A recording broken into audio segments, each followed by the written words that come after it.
Colonel Chowdhury, এই যে অভিযোগ করতে আমরা শুনছিলাম যে প্রচুর বাংলাদেশি নাকি ভোটার তালিকা এখানে নাম তুলে বসে আছেন, আমরা জানি না যে এদের মধ্যে যে বসে আছেন যারা, এদের মধ্যে কতজন ভোটার বা কতজন ভোট দিয়েছেন আমরা সত্যিই জানি না, কিন্তু কোথাও যেন সূত্র মারফত এইরকম একটা আভাসও আমরা পাচ্ছি যে এদের মধ্যে অনেকেই হয়তো গত বিধানসভায় বা গত একটা লোকসভায় এনারা ভোট দিয়ে ফেলেছেন এবং এই রাজ্যে থাকছেন তারা, সুতরাং তারা কিছু না কিছু নাগরিক সুবিধা তো নিয়েইছেন।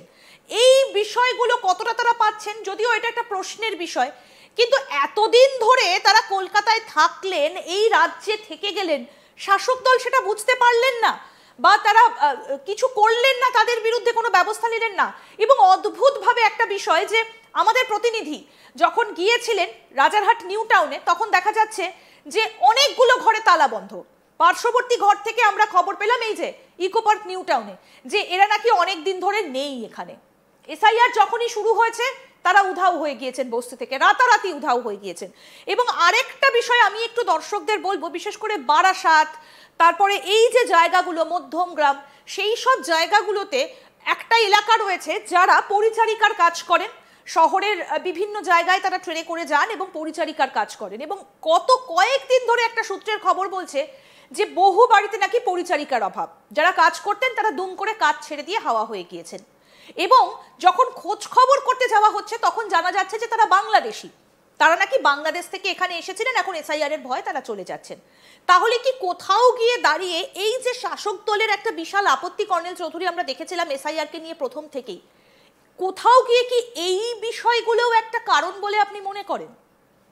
দেখুন, শাসক দল যে বিরোধ করেছে, অনুপ্রবেশকারী যারা অন্য একটা রাষ্ট্র থেকে আমাদের দেশে ঢুকছে, তাদের যদি আমরা না আটকাই, সেটা রাজ্য হোক অথবা কেন্দ্র হোক, তাহলে আমাদের উপরে প্রশ্ন উঠছে। কালকে যখন ব্লাস্ট হবে, কালকে যখন জঙ্গি কোনো নাশকতার ছক হবে, তাহলে কি বলবে? তা আমরাই তো অ্যালাউ করেছি, আমরা ওদের ভোটার কার্ড বানিয়ে দিচ্ছি, আমরা ওদের কিছু টাকার বিনিময়ে তাদের আধার কার্ড বানিয়ে দিচ্ছি, এবং আমাদের পরিবারের লোককে মারার জন্য আমরা তাদের রেড কার্পেট দিয়ে ওয়েলকাম করে নিয়ে আসছি ভারতবর্ষে। সে পশ্চিমবাংলা যখন থাকছে, সে তো ভারতবর্ষে থাকছে। সেইখানকে সরকার নিশ্চিতভাবে কেন্দ্রের সরকারের অপোজিশন। তার মানে এই নয় যে আমি কমপ্লিট দেশের সার্বভৌমত্বকে আঙুল দেখিয়ে আমি বাংলাদেশিদের এনে 4টে ভোটের জন্য, এই পাওয়ারে থাকার জন্য 4টে ভোটের জন্য আমি ওদের আধার কার্ড বানিয়ে দেবো, আমার করের টাকায় ওদের লক্ষ্মীর ভান্ডার দেবো, স্বাস্থ্যসাথীর কার্ড দেবো, এবং এই যে অর্থ ব্যয় হচ্ছে, আমাদের অর্থ ব্যয়, ভারতীয় নাগরিকের অর্থ ব্যয়, সেটা করতে 4টে ভোটের জন্য অনুপ্রবেশকারীদের ভারতীয় বানিয়ে সাজিয়ে রাখার জন্য।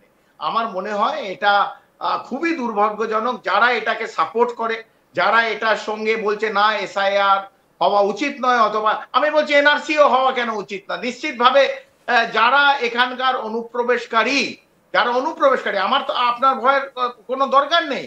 যারা সংখ্যালঘু, যারা ভারতীয় নাগরিক, তাদেরও ভয় পাওয়ার দরকার নেই।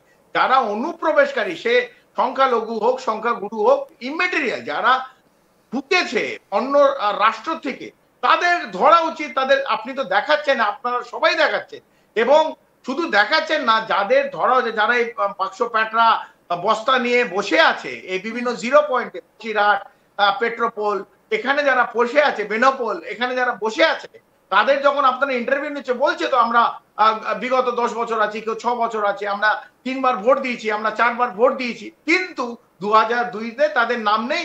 এবং আজকে যেহেতু 2002-তে ম্যাপিং অলরেডি হয়ে গেছে, ইসিআই ম্যাপ অলরেডি করে দিয়েছে এবং তাদের নাম ঘুরে গেছে, তাদের বিএলও যে ফর্ম নিয়ে যাচ্ছে সেই ফর্মে ওদের নাম নেই। এ হচ্ছে এক। আর ইন্দিরা, যেটা দিয়ে আপনি শুরু করলেন, 32টা বিধানসভায় যে 35% নেই, হচ্ছে আরাকখানা জিনিস, আরেকটা বোম। তাদের ফর্ম আছে কিন্তু তাদের কোনো হদিশ ঠিকানা নেই, দুটো আলাদা। কিন্তু একটা, এদের নামই, এদের নাম উড়ে গেছে, আর ওদের নামের জন্য বিএলওরা গেছে, তাদের বাড়ি নেই, ঠিকানা নেই, মানুষের হদিশই নেই। এই দুটো, এই যে কি বৃহত্তম পশ্চিমবাংলায় যে একটা আমরা বোম, হাইড্রোজেন বোম যেটা বলে, রাহুল গান্ধী যে হাইড্রোজেন বোম কথা বলছিল, পশ্চিমবাংলায় অনুপ্রবেশকারী আর এই যে মৃত ভোটার, এই যে ভুয়ো ভোটার, যাদের হদিশ নেই, এটাও একটা বড় বমের ওপর কিন্তু আমরা বসেছিলাম। নিশ্চিতভাবে ইসিআই যেটা যদি কাজ করে, এটাকে ক্লিন করে, কে শাসন করবে, কে ভোটে জিতবে সেকেন্ডারি। আমরা প্রথমে যাই ভারতবর্ষের নিরাপত্তার জন্য, ভারতে অনুপ্রবেশকারী যাদের খালি করার জন্য, এসআইআর ইজ রিকোয়ার্ড, তাতে এনআরসিও যদি দরকার হয়, যদিও এটা এনআরসি নয়, ইসিআই এনআরসি করে না, এনআরসিও যদি দরকার হয় 100% এনআরসি দরকার। কে বিজেপি, কে তৃণমূল, কে সিপিএম আমার দেখার দরকার নেই। ভারতবর্ষে যারা অনুপ্রবেশ করেছে, যারা ভারতের নাগরিক না, কানটা ধরে এই বর্ডার গুলো পার করে দেও। একদম। কর্নেল চৌধুরী, আপনি আমাদের সঙ্গে থাকুন, আমরা আরেকজনের বক্তব্য শোনাই। কতগুলো যে এইরকম ঘটনা ঘটেছে, আমরা আরো একটা কেস স্টাডি দেখাই, শুনুন আরেকজনের কথাও। হবে, বছর 2 হবে। কি করতেন? ভাটায় কাজ করতাম। এখন এই যে এনআরসি হচ্ছে, যারা বাংলাদেশ থেকে অনুপ্রবেশ করছে তাদেরকে দেশের সরকার তাদের দেশে যাওয়ার জন্য বলছে এবং রিটার্ন পাঠাচ্ছে। সেই হিসাবে আমরা বর্ডারে চলে এসেছি, যেহেতু আমরা অনুপ্রবেশকারী, তো আইনগতভাবে আমরা অবৈধ, তো অবশ্যই আমাদের দেশে রিটার্ন যাবো, এটা হচ্ছে একটা বিবেক বুদ্ধিমান মানুষের কাজ, আর সেজন্য আর কি আমরা চলে এসেছি এবং যাচ্ছে। আছে প্রচুর, আছে, তবে প্রচুর বলা যাবে না। আমার তো সাতক্ষীরা জেলা, কালিকাজ থানা।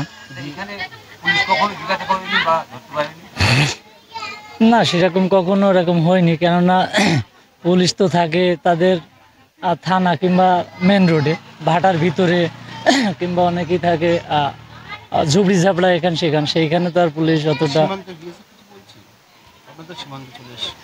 এখন না। আপাতত এখন তো এখানে চেকিং করা হচ্ছে, কে কোথায় থাকতো এবং কার বাড়ি কোথায় আছে সেগুলো চেকিং করে কুচব্যাক করার একটা।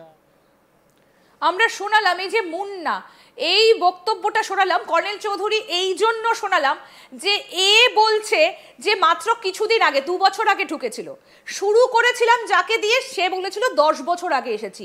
মানে এইটা হচ্ছে 10 বছর আগেও হয়েছে, কয়েক বছর আগেও হয়েছে, 2 বছর আগেও হয়েছে, মানে কন্টিনিউ এই প্রসিডিওরটা হয়েছে এবং অনুপ্রবেশটা হয়েই গেছে। একদম। আমরা তো এটাই ডিসকাস করছিলাম যে এটা তো নতুন নয়, এটা দেখুন, এটা কেন্দ্র রাজ্য উভয়কে এর দায়িত্ব নিতে হবে। আমরা যদি বলি শুধু রাজ্য না, কেন্দ্র থেকে তো ঢুকেছে, কেন্দ্র থেকে স্বরাষ্ট্র মন্ত্রক, যার নিচে এই ইন্টারন্যাশনাল বর্ডার, যে বর্ডারের বিএসএফ আছে, সেখান থেকে এত লক্ষ লক্ষ কোটি লোককে কিরকম ভাবে ঢুকলো, প্রশ্ন চিহ্ন হচ্ছে। আর আপনি যদি বলেন যে এটা কাল পরশু না, এটা বিগত 8 বছর 7 বছর ধরে ঢুকছে এবং এটাকে অ্যালাউ করা হয়েছে।